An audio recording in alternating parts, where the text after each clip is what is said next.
Saya ke Pak Oke dulu ya. Pak Oke, ketika Mendak kemana-mana mengatakan banyak mafia, ada oknum yang bermain, ternyata salah satu tersangkanya adalah anak buahnya sendiri. Dan juga rekan Bapak yang menggantikan posisi Bapak di Dirjen Perdagangan Luar Negeri. Pak Oke kaget dengan penetapan tersangka Pak Wisnu ini, Pak Oke? Kaget, jelas kaget. Jelas kaget karena posisinya pada saat saya dengan Pak Menteri dan jajaran Kementerian Perdagangan itu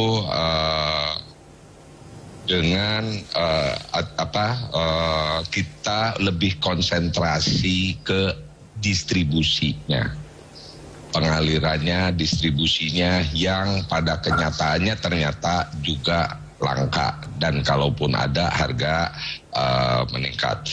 Jadi kita lebih arah di distribusinya. Jadi dan orientasi kami yang kami sampaikan ke para aparat penegak hukum itu adalah dari sisi pelaku usahanya, yang dimaksudkan bahwa ini ada gangguan terhadap distribusinya, itu intinya.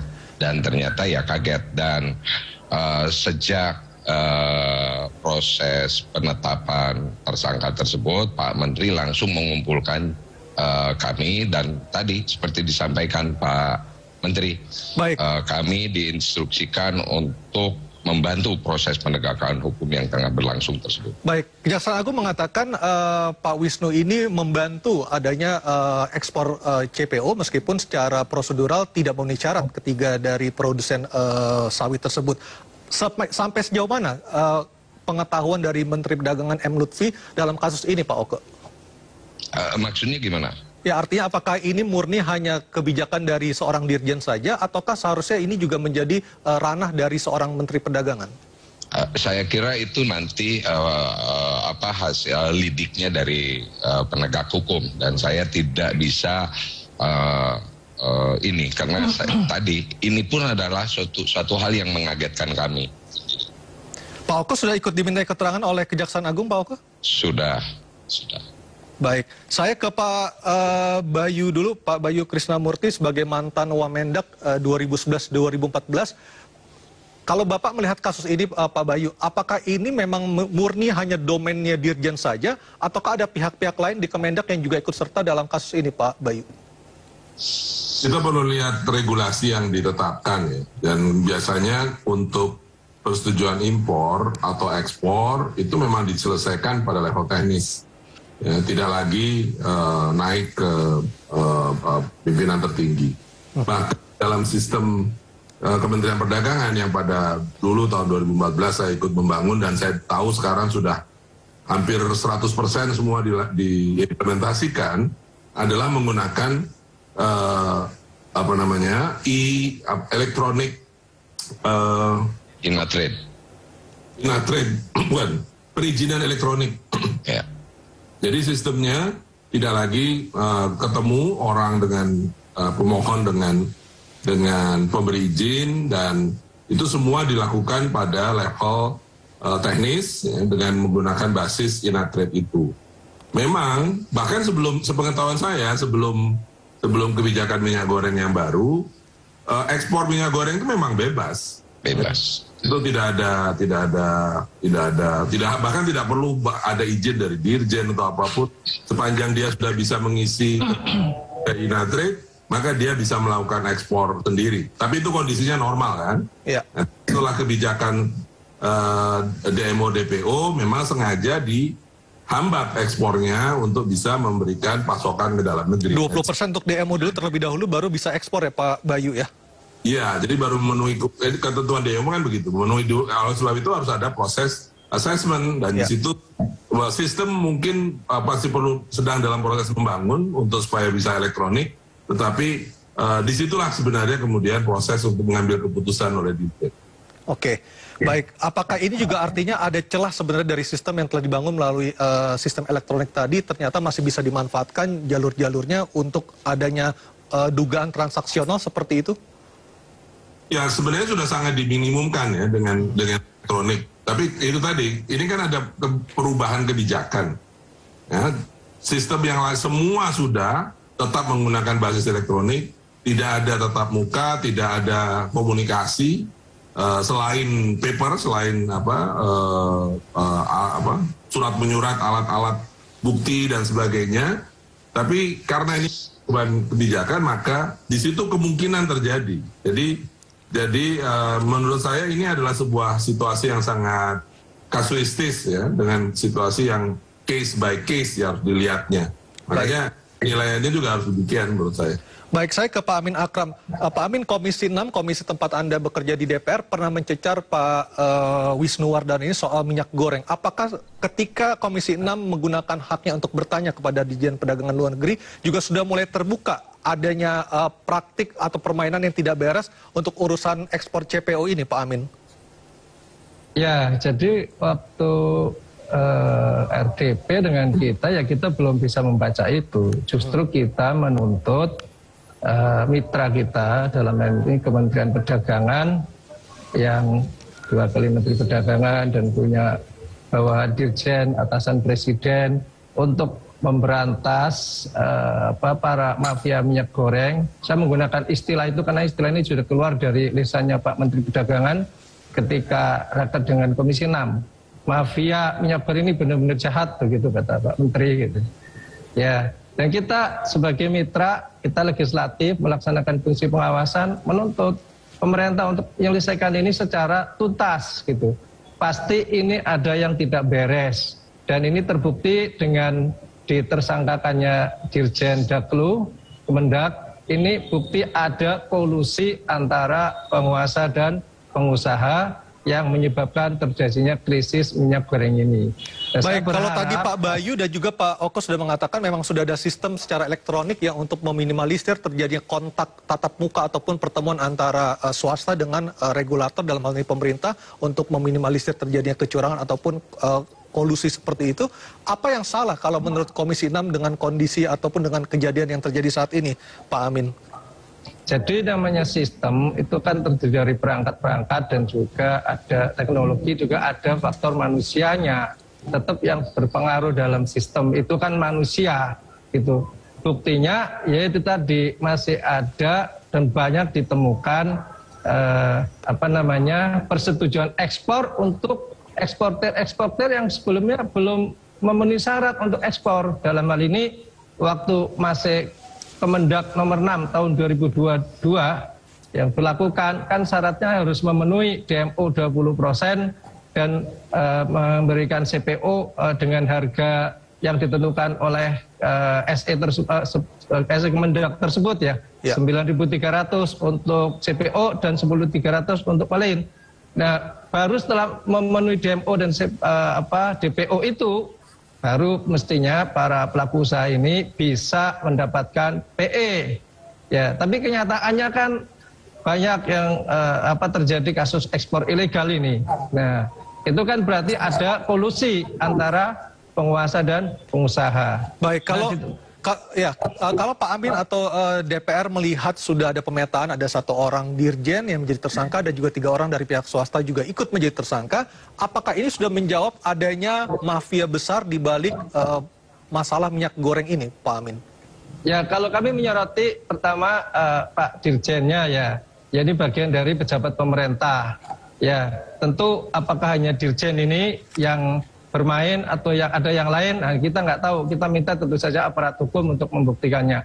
Yang kedua, dari para pelaku usaha itu adalah mereka-mereka para pelaksana, entah itu komisaris, entah itu manajer, GM dari perusahaan terkait, ya, milik pelaku usaha.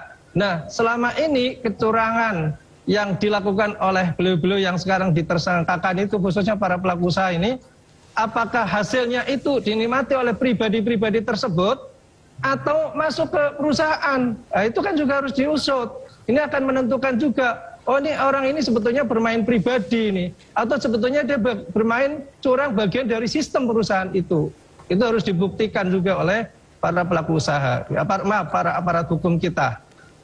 Baik, Pak Bayu, kalau Anda melihat kasus minyak goreng ini dengan ditetapkan 4 orang tersangka, apakah Anda melihatnya ini sebuah masalah sistemik ataukah masalah personal saja, Pak Bayu? Saya kira, dugaan saya bukan ahli hukum dan saya setuju dengan Pak Amin tadi, silahkan aparat hukum yang nanti membuktikan. Tapi dugaan saya ini adalah situasi yang kasuistik. Ya. Karena misalnya 3 perusahaan yang disebutkan, itu adalah perusahaan-perusahaan yang multinasional.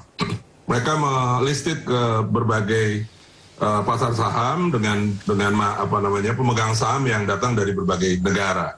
Mereka sangat ketat diperiksa dalam konteks laporan keuangan dan sebagainya, sehingga rasanya mereka terlalu besar untuk mengambil resiko rusak nama baiknya dengan kasus seperti ini. Gitu. Jadi kalau saya melihatnya ini adalah kasus kejadian pada waktu itu, dan sekali lagi saya bukan ahli hukum. Kita biarkan proses hukum yang akan menentukan kondisi itu. Namun demikian, yang mungkin harus dilihat lebih dalam sebenarnya adalah bukan hanya siapa yang benar atau siapa yang salah, tapi apa yang benar dan apa yang salah gitu, dalam kasus ini. Jadi bukan pada orangnya, tapi pada mungkin juga justru pada gambaran sistem secara keseluruhan. Tadi misalnya pelarangan ekspor, apakah pelarangan ekspor itu akan menyelesaikan masalah kenaikan harga minyak goreng di dalam negeri, atau bahkan penetapan tersangka 4 orang ini apakah akan membuat minyak goreng kemudian menjadi murah di dalam negeri? Karena permasalahan besarnya justru ada di tingkat global. Dan jangan lupa bahwa kita ini negara besar, 65% dari minyak sawit kita tuh diekspor. Justru kalau misalnya ekspornya seluruhnya dibatasi, jangan-jangan malah nanti pasokan minyak goreng ke dalam negeri menjadi tidak tersedia. Karena ada dalam proses produksi minyak goreng dari CPO itu menghasilkan produk-produk sampingan yang pasar dalam negerinya praktis nggak ada, hanya diekspor. Sehingga kalau ekspornya ditutup, produk sampingannya menumpuk, perusahaan-perusahaan ini bisa berhenti memproduksi minyak goreng karena sudah kebanyakan produk sampingan. Karena itu membutuhkan gudang dan tangki yang besar untuk menampung stearin. Yang lain juga adalah menurut saya yang harus kita cermati dan kita bijak mengelolanya. Kalau sampai perusahaan-perusahaan ini takut dan kemudian disalahkan terus, mereka berhenti berusaha. Lagi-lagi nanti minyak gorengnya malah justru nggak tersedia. Jadi inti dari semua yang kita coba atasi ini harusnya dikembalikan kepada tujuan dasarnya atau tujuan awalnya, yaitu agar minyak goreng tersedia, tidak langka, dan dengan harga yang terjangkau oleh masyarakat. Baik. Nah, saya kira yang baik selalu kita coba kembalikan ke situ, karena tadi mencoba untuk mencari siapa yang benar, siapa yang salah itu baik, tapi mungkin yang lebih baik dan lebih penting adalah apa yang benar dan apa yang salah. Dan dalam hal ini menurut saya adalah untuk mengusahakan supaya minyak goreng tersedia di masyarakat dengan harga terjangkau. Baik, saya ke Pak Oke. Pak Oke, data Kemendak menunjukkan sebenarnya minyak ini ada, tetapi ketika dicek ke lapangan oleh Menteri Perdagangan sendiri, ternyata barangnya tidak ada. Sebenarnya apa yang terjadi sesungguhnya, Pak Oke? Ya, itu yang tadi disampaikan. By system itu sudah terinformasikan minyak itu ada, gitu kan. Tapi kenyataan tidak langka, dan bahkan kalau ada pun harganya tinggi. Hal yang harus dipelajari di sini adalah tadi saya setuju, ini apa dan bagaimana lah. Hal yang dipelajari pada saat itu, pada saat pelaksanaan DMO DPO adalah mekanisme pasar dilawan. Dan mekanisme pasar dilawan itu membuat celah di mana terjadi gap yang tinggi harga antara di dalam negeri dengan di luar negeri. Ini adalah memicu ada potensi pemanfaatan gap tersebut. Ini sehingga kami konsentrasinya untuk memastikan terdistribusi dan tidak ada yang memanfaatkan gap tersebut. Nah, inilah yang kita pada saat itu konsentrasinya, sehingga berusaha kami monitor di lapangan. Kalaupun tadi kenyataannya ya tadi mengantri, langka, dan kalaupun tersedia harga tinggi, sehingga memang mekanismenya itu adalah ada sesuatu yang cukup tinggi untuk memancing kenakalan. Nah, oleh karena itu ada perubahan kebijakan dan saat ini ketersediaan minyak goreng selain difokuskan untuk minyak goreng curah dengan harga eceran tertinggi 14.000 atau itu juga, dan kita saat ini adalah dengan memanfaatkan bantuan tunai langsung. Baik Pak Oka, nanti kita akan lanjutkan lagi masalah disparitas yang cukup tinggi, cukup besar antara harga dalam negeri dengan luar negeri, dan juga soal price control yang ditengarai menjadi pemicu langkanya minyak goreng di pasaran. Nanti kita lanjutkan lagi Pak Amin, Pak Oka, dan juga Pak Bayu dialog kita. Dan pemirsa tetaplah bersama kami di MNC News Prime.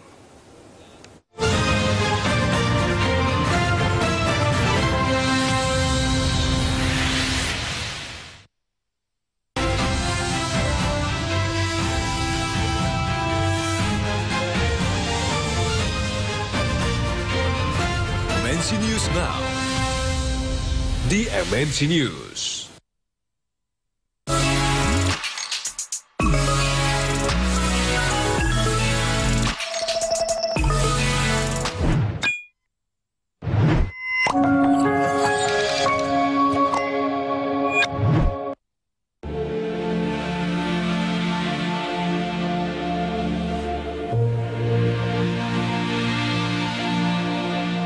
Masya Allah, sudah jam 4 sore, tapi masih harus meeting.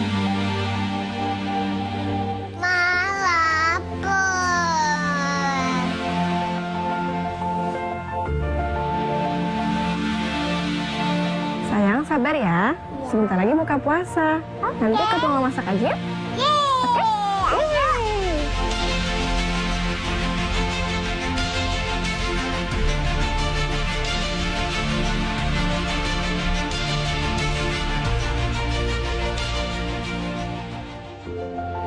Nah, udah jadi nih masakan kita. Iya. Wah, udah aja nih, Ma. Amin.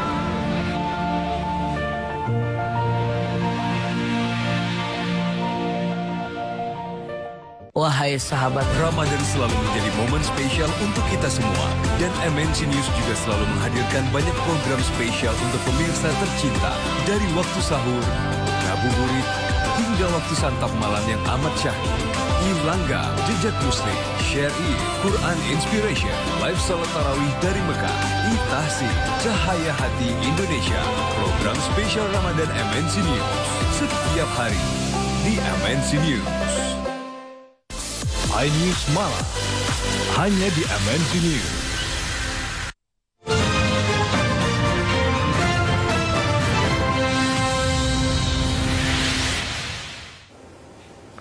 Anggota Komisi 6 DPR RI yang membidangi masalah perdagangan, Mufti Ana menyebutkan penetapan Dirjen Perdagangan Luar Negeri Kemendak menjadi tersangka sebagai tamparan keras bagi Menteri Perdagangan Muhammad Lutfi dan jajarannya. Kasus ini disebutnya menjadi catatan super penting bagi Mendak bahwa selama ini bisnis proses di lembaganya yang diduga dibuat main-main sehingga Mendak harus berani melakukan perubahan radikal. Mufti mendukung penuh aparat penegak hukum untuk mengusut tuntas karena masalah minyak goreng ini sudah menyusahkan masyarakat. Sementara itu, ekonom Indef Nailul Huda menilai aktor utama alias dalang dari permasalahan minyak goreng belum benar-benar terungkap. Sebab permasalahan minyak goreng langka ini tidak hanya sebatas perizinan ekspor saja. Ada permasalahan kartel yang menyebabkan harga minyak goreng naik berkali-kali lipat. Kemudian juga permasalahan di sisi distribusi yang dinilai masih ada aktor lainnya yang lebih tinggi dibandingkan yang sudah diumumkan oleh Kejaksaan Agung sebagai tersangka kemarin.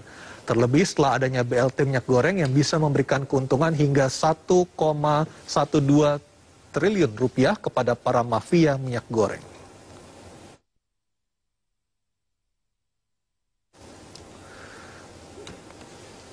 Dan kita lanjutkan berbincang dengan Pak Oke, Dirjen Perdagangan Dalam Negeri dari Kemendak, Pak Amin dari Komisi 6 DPR RI, dan Pak Bayu Krisnamurti, Wakil Menteri Perdagangan 2011-2014 yang bergabung bersama kami melalui sambungan Zoom. Dan di studio sudah hadir Tama Satria Langkun, Ketua DPP Perindo Bidang Hukum dan HAM. Saya ke Mas Tama dulu.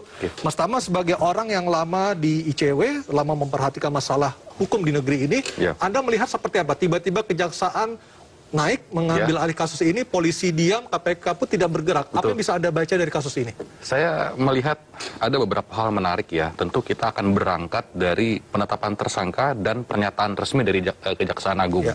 Yang pertama, dia menyebutkan bahwa kasus ini berangkat dari kelangkaan minyak goreng.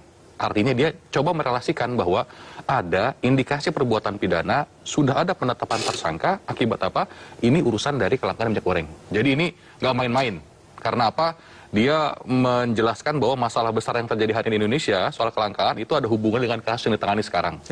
Nah, poin yang kedua, dia juga menyebutkan bahwa ada korupsi, ada pelanggaran terhadap undang-undang perdagangan. Meskipun soal korupsi dia nggak sebut pasal berapa, perbuatannya yang mana. Nah, ini yang kemudian keterangan resmi yang selama ini baru kita dengarkan. Nah, kalau berangkat dari sini tentu saja kita harus melihat penanganan perkara yang lebih luas. Satu, kalau kita bicara soal siapa yang melakukan, siapa yang terlibat, kalau kemudian hanya bebannya pada dirjen saja, tentu rasanya kok agak janggal. Artinya ada yang ingin mengatakan ada peran orang yang di atas dirjen dari menteri seperti itu? Nah, kalau itu kemudian tentu kita harus berangkat pada bukti dan Jaksa Agung belum bicara apa-apa soal itu. Tapi yang ingin saya sampaikan adalah ini masalah besar, masalah yang berhubungan, dia juga menyebabkan kerugian perekonomian negara. Tentu ini harus dilihat perbuatan pidananya yang mana. Itu satu. Yang kedua tentu kalau dia sebutkan kerugian negara, yang mana kerugian negaranya? Berapa kerugian negaranya? Inilah kemudian yang kita tunggu. Jadi sebelum jauh-jauh, misalnya Kejaksaan Agung bilang mau hukuman mati dan lain sebagainya, menurut saya ntar dulu. Kalau saya mikirin itu, fokus dulu aja apa yang mau dibuktikan. Sehingga kita betul-betul tahu, kalau betul ada mafia minyak goreng, ini siapa sih? Di mana sih melanggarnya? Dan apa yang bisa dilakukan? Karena ujung dari pemberantasan korupsi, penegakan hukum, tentu adalah kesejahteraan. Dan tentunya juga belum bisa menjawab pertanyaan publik, apakah ini benar-benar mafia yang sesungguhnya, ataukah ini hanya bukti permulaan saja, seperti itu ya? Tentu tadi ya, masih ada puzzle yang kemudian kosong untuk bisa bilang bahwa ada penetapan tersangka, ini kemudian yang mengakibatkan tadi, soal kelangkaan minyak goreng. Ini menurut saya masih ada puzzle-puzzle yang tentu saja kita masih harus tunggu sampai sejauh apa Kejaksaan Agung mau bertindak. Baik, saya tertarik dulu untuk melihat kondisi real di lapangan. Saya ke Pak Oke Nurwan lagi, Dirjen Perdagangan Dalam Negeri Kemendak. Pak Oke, seberapa efektif BLT yang sudah disalurkan selama ini untuk bisa memenuhi kebutuhan masyarakat untuk menerima minyak goreng dari pemerintah, Pak Oke?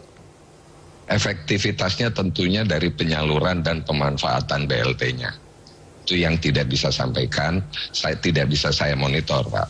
Tetapi yang pasti untuk efektivitasnya itu segera Presiden pun menyampaikan segera diserahkan dan dimanfaatkan. Karena BLT minyak goreng pada kenyataannya nanti masyarakat belum tentu menggunakan itu. Karena berupa ini kan, yang kita siapkan adalah terkait kemahalan minyak goreng itu masyarakat tertentu, ya kan, sekitar 22 juta itu, yang mendapat bantuan untuk berupa bantuan tunai untuk pemenuhan kebutuhan minyak gorengnya dalam 3 bulan ke depan sampai Lebaran. Tentunya itu diharapkan efektif bisa membantu masyarakat yang membutuhkan dalam rangka pemenuhan minyak gorengnya. Artinya sekarang ada dua cara, Pak Oke. Dari Kemendak ada BLT, sementara dari Kemenperin ada subsidi untuk produsen, seperti itu, Pak Oke ya? Bukan, pada prinsipnya bukan subsidi, tetapi membayar selisih harga yang seharusnya dibayarkan oleh masyarakat. Gitu kan. Jadi harga keekonomiannya itu sebetulnya minyak goreng curah itu berapa ditetapkan oleh BPD PKS menurut Permen Perin 08-nya, dan selisih harganya itu dari harga keekonomian tersebut akan direimburse, Pak ya? Bukan direimburse. Dibayarkan atau ditanggung oleh BPD PKS dan disampaikan kepada produsen. Masyarakat tidak perlu mendapatkan itu, cukup membayar dengan 14.000. Konsepnya itu. Baik, saya ke Pak Amin Akram dari Komisi 6 DPR. Pak Amin, ada juga permasalahan dari sisi produsen yang mengatakan biaya selisih yang untuk minyak goreng curah ternyata belum bisa mereka cairkan dari BPD PKS. Dari Komisi 6 sendiri menilainya seperti apa, Pak Amin? Oh ya, itu teknis yang memang di luar pantauan kita ya, kalau memang betul seperti itu. Ini untuk ranahnya Kemenperin, bukan Kemendak ya Pak Amin ya? Ya, itu memang BPD PKS kalau nggak salah dibawa ke Kementerian Keuangan atau koordinasinya di Menko Perekonomian ya kalau nggak salah Pak Oga ya. Ya itu uangnya. Tapi yang saya, maaf ya, saya bukan anti BLT ya Mas. Ini kan sebetulnya dari kasus melambungnya harga CPO dunia, itu pengusaha kan sangat diuntungkan, besar-besaran begitu loh. Makanya sebetulnya saya termasuk orang yang sangat-sangat mendukung Permendak nomor 6 tahun 2022. Itu menurut saya sangat-sangat adil. Ya, menetapkan DMO 20% dan DPO 9.300 untuk CPO dan 10.300 untuk olain, itu sangat-sangat adil. Silakanlah pelaku usaha yang besar-besar itu, yang ekspor itu mengambil keuntungan sebesar-besarnya dari 80% produknya diekspor, yang 20% dibeli oleh masyarakat dalam negeri, yaitu dengan harga, sebut aja lah, ada keuntungan dikit lah gitu. Tapi memang kalau dibandingkan dengan ekspor, harga ekspor ya masih jauh gitu. Tapi kan konstitusi kita ini kan ya undang-undang dasar ya Mas ya. Ya kemudian Pancasila juga ada sila kelima. Seharusnya rakyat miskin, rakyat bawah ini, ada yang nggak setuju dengan sebutan menengah ke bawah ya, masyarakat bawah gitu, itu berhak untuk mendapatkan minyak goreng dalam hal ini dengan harga yang benar-benar terjangkau oleh mereka. HIT sebelumnya kan 11.000. Ya, kemudian di Permendak 6 itu dibagi 3 level, yang paling mahal 14.000.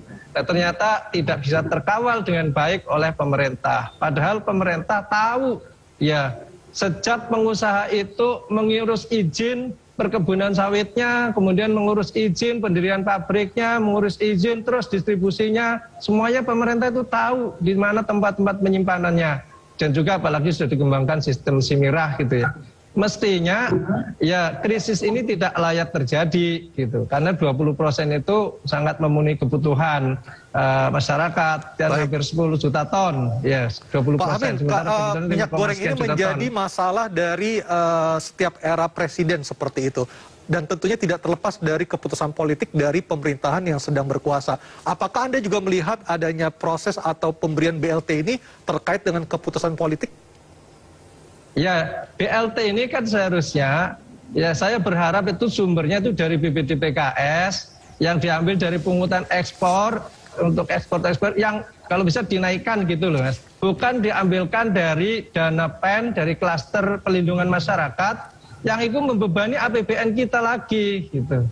Kan yang untung besar-besaran ini pengusaha, ya para pengusaha-pengusaha eksportir besar-besar yang khususnya itu ya yang besar-besar, tapi dampaknya ini yang harus menanggung pemerintah, negara, dan beban rakyat lagi gitu. Ini yang menurut saya tidak tepat gitu loh sumber dananya. Mestinya dari sumber dana keuntungan pengusaha yang dipungut melalui pungutan ekspor, yang dananya disimpan, dihimpun di BPD PKS itu. Baik. Itu menurut saya seperti itu Mas. Saya ke Pak Bayu. Pak Bayu, Anda melihat efektivitas BLT ini seperti apa Pak? Ya, kalau kita lihat dari subsidi, model subsidi kan ada dua yang secara garis besar. Subsidi terhadap komoditi dan subsidi terhadap orang yang memang memerlukan subsidi itu. Untuk kelompok masyarakat yang kita anggap layak dan pantas menerima subsidi. Untuk kebijakan yang sekarang, pemerintah telah menerapkan dua-duanya sekaligus. Jadi dari BLT itu yang disubsidi adalah kelompok masyarakat berpendapatan rendah, ya. Dan kemudian melalui Kementerian Perindustrian untuk kelompok masyarakat yang masih membutuhkan minyak goreng curah, terutama sebenarnya sasarannya ini adalah untuk UKM yang belinya itu 10 liter, 20 liter, jadi jumlahnya banyak, dan artinya dia harus mengeluarkan cash dalam jumlah banyak, maka dia mendapatkan minyak goreng yang bersubsidi. Jadi minyak gorengnya yang disubsidi, komoditinya yang bersubsidi. Jadi ini menurut saya dua-duanya sudah diterapkan oleh pemerintah. Dalam pengalaman panjang Indonesia, dua-duanya memiliki tingkat keberhasilan yang atau ada pengalaman keberhasilan untuk dua-duanya. Ya di samping tentunya di setiap kebijakan tidak ada yang steril dari permasalahan dan kendala. Jadi kalau menurut saya sekarang polisinya sudah diterapkan dua-duanya dan kita harus berusaha supaya ini baik, berhasil, sedemikian sehingga tujuan tadi bahwa rakyat Indonesia bisa mendapatkan minyak goreng yang terjangkau, terutama minyak masyarakat yang berpendapatan rendah itu bisa tercapai.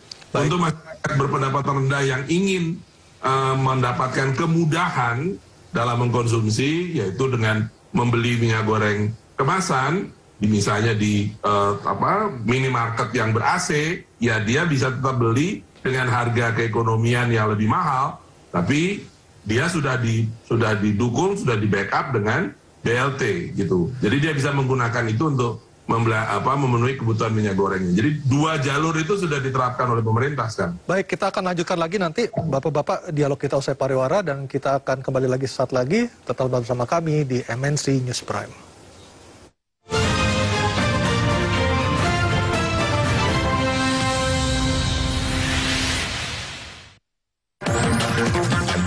Top Issue.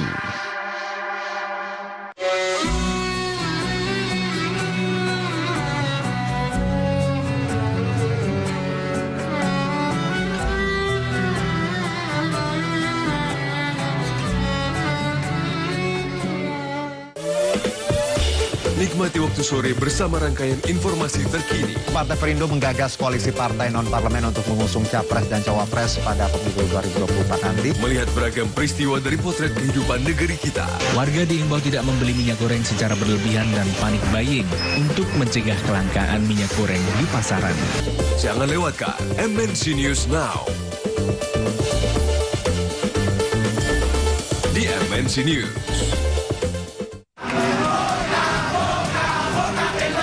Ada banyak isu yang terjadi di banyak penjuru. Seperti biasanya dan tidak dianggap oleh masyarakat nggak melakukan apa-apa. Kami siap beberkan semua faktanya. Harga khususnya telur dan daging ayam, ini sebenarnya kita bisa melaksanakan pengendalian. Isu apa saja yang menjadi perbincangan selama sepekan ini? Saksikan Top Issue setiap Sabtu jam 5 sore di MNC News.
Hanya di MNC News.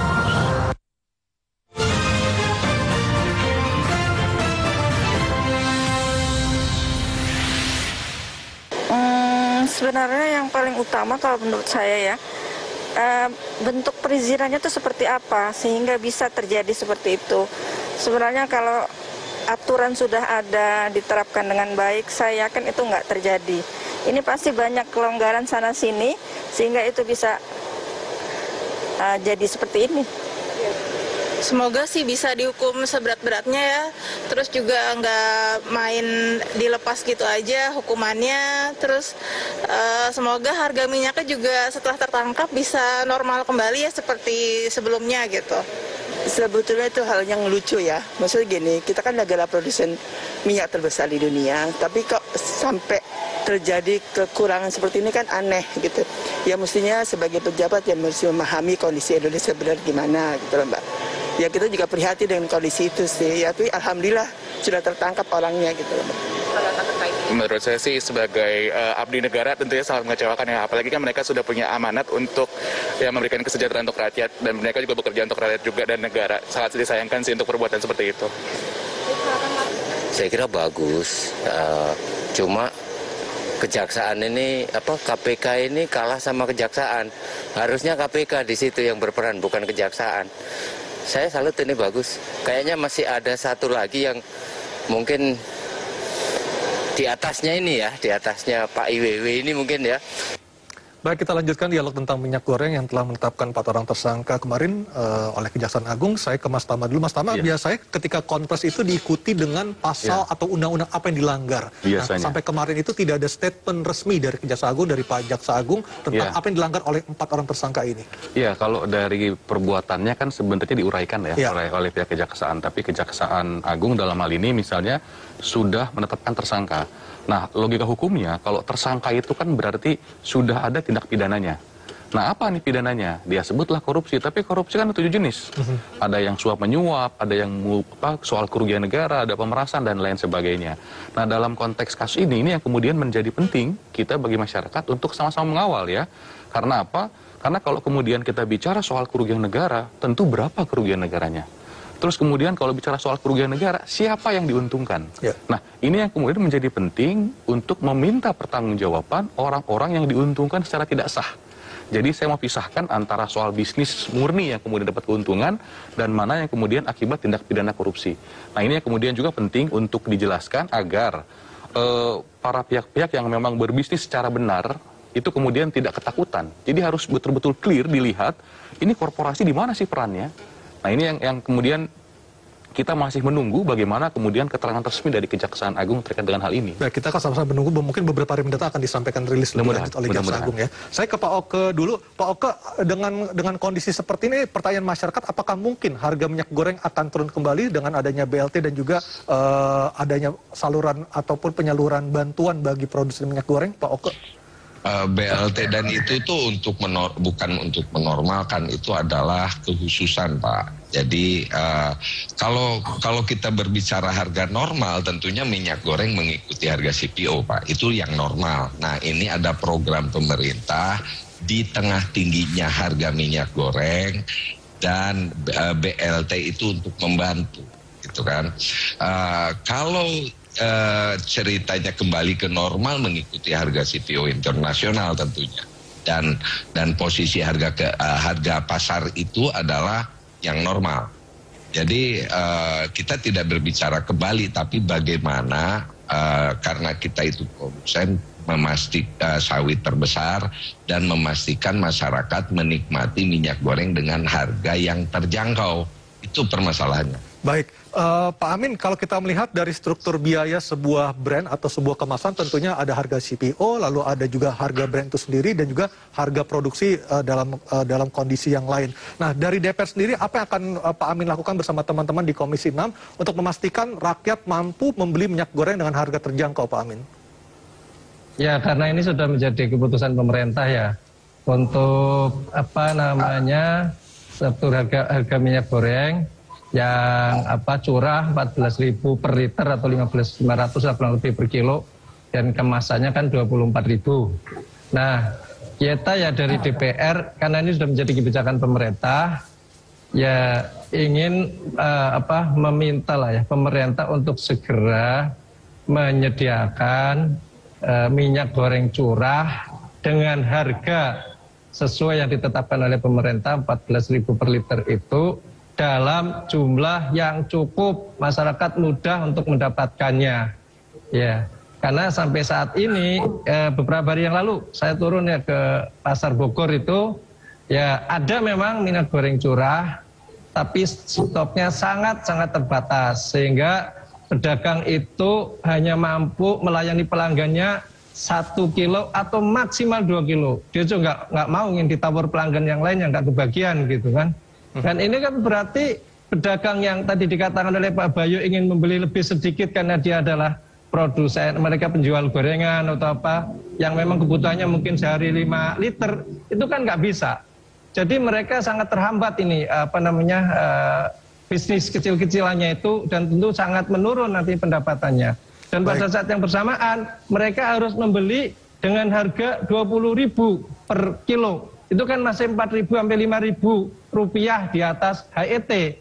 Dan mereka kerepotan karena mereka, kita tanya para pedagang itu di sekeliling saya, kita nggak bisa Pak dengan serta-merta menaikkan harga dagangan kita. Karena pasar kita kan masyarakat bawah berpenghasilan rendah.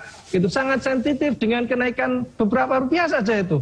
Nggak bisa, sehingga mereka sudah produksinya menurun karena memang minyak gorengnya itu yang mereka dapat hanya sedikit.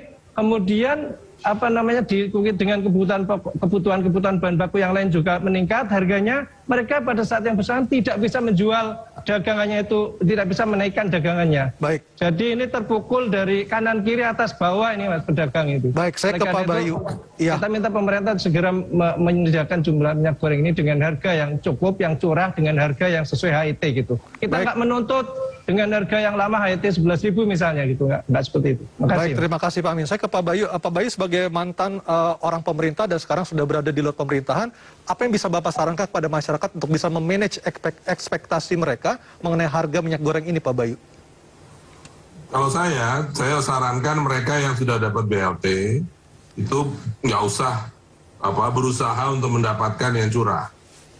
Ya, uang yang diberikan oleh pemerintah itu cukup untuk membayar selisih harga tadi yang dikatakan Pak Amin 5.000, bahkan sebenarnya 10.000 rupiah antara, anggaplah 14.000 dengan 24.000 kan 10.000 rupiah. Satu keluarga itu kira-kira butuhnya 3 liter per bulan. Jadi mereka butuh tambahan uang sekitar 30.000 rupiah per keluarga.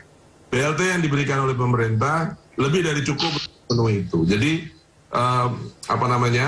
carilah minyak goreng yang dengan harga normal, harga pasar, dan gunakan BLT untuk nombokin lah, nambal tambahan pengeluaran yang memang terjadi akibat kenaikan harga. Kenapa ini penting? Supaya mereka, kelompok masyarakat ini tidak overcrowded ke curah. Kalau masyarakat itu juga masuk ke curah ngejar yang harga HET 14.000 sampai 15.000 itu tadi, maka demand-nya akan banyak ke sana, dan itulah yang akan menimbulkan kelangkaan. Itu satu. Yang kedua, menurut saya, memang manajemen dari penyaluran, saya setuju dengan Pak Amin, manajemen dengan penyaluran ini perlu kita perbaiki, kita tingkatkan. Ada pemikiran misalnya menggunakan jerigen isi ulang, yang jerigennya itu bertanda tertentu, sehingga lebih memudahkan untuk melakukan distribusi. Kita juga harus lebih banyak menggunakan tangki-tangki ke daerah-daerah sentra di mana ada UKM dan yang memang benar-benar membutuhkan. Atau misalnya memanfaatkan BUMN untuk bisa menjadi penyalur dengan katakanlah ada 1.000 titik bagi di seluruh Indonesia. Siapa saja atau pengusaha kecil dan masyarakat yang membutuhkan bisa datang ke titik bagi itu untuk mendapatkan minyak goreng curah dengan jerigen khusus, dengan harga khusus tadi. Baik. Jadi situasinya memang serba sulit buat semua, jadi kita memang harus bekerja sama untuk bisa mewujudkan apa yang kita ingin tadi. Baik, kata kuncinya kolaborasi dan juga tentunya kerjasama untuk bisa menuntaskan permasalahan ini. Baik, terima kasih Pak Bayu, Pak Oke, dan juga Pak Amin Akram dari Komisi 6 DPR RI. Mas Tami juga terima kasih atas waktunya berbincang bersama kami. Dan pemirsa, demikian MNC News Prime malam hari ini. Kita akan lihat dalam beberapa hari mendatang seperti apa kondisi minyak goreng di Indonesia. Mudah-mudahan semuanya bisa membaik lagi.